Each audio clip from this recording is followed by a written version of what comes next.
தஞ்சையிலும் தாவேகவினர் ஆர்ப்பாட்டத்தில் ஈடுபட்டு வரக்கூடிய நிலையில் அதே பகுதியில் தற்போது உதயநிதி ஸ்டாலினின் கைதை கண்டித்து திமுகவினரும் தற்பொழுது ஆர்ப்பாட்டத்தை தொடங்கியிருக்கிறார்கள். இதனால் ஒரு பதட்டமான சூழல் நிலவி வரக்கூடிய நிலையில் தற்பொழுது அங்கு போலீசார் எந்த அளவிற்கு குவிக்கப்பட்டிருக்கிறார்கள், அசம்பாவிதங்கள் எதுவும் நடப்பதற்கான வாய்ப்பு இருப்பதற்கு முன்னதாக முன்னெச்சரிக்கை நடவடிக்கையாக காவல்துறை களமிறக்கப்பட்டிருக்கிறார்களா?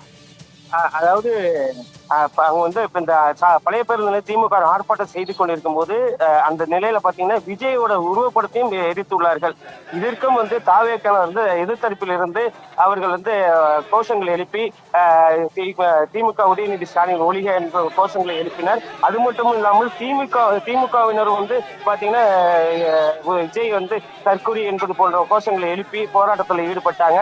பின்னர் காவல்துறையினர் வந்து நூற்றுக்கும் மேற்பட்ட காவல்துறையினர் வந்து இந்த பழைய பேருந்து பகுதியிலும் தாவேகாவினர் பனகல் பின்னி ஆர்ப்பாட்டம் செய்யக்கூடிய இடத்திலும் நூற்றுக்கணக்கான போலீசார் வந்து குவிக்கப்பட்டு தற்போது சூழ்நிலையானது பரபரப்பு ஏற்பட்டது. அதனை அடுத்து போலீசார் தடுத்து நிறுத்தி தற்போது ஆர்ப்பாட்டமானது ரத்து செய்யப்பட்டுள்ளது.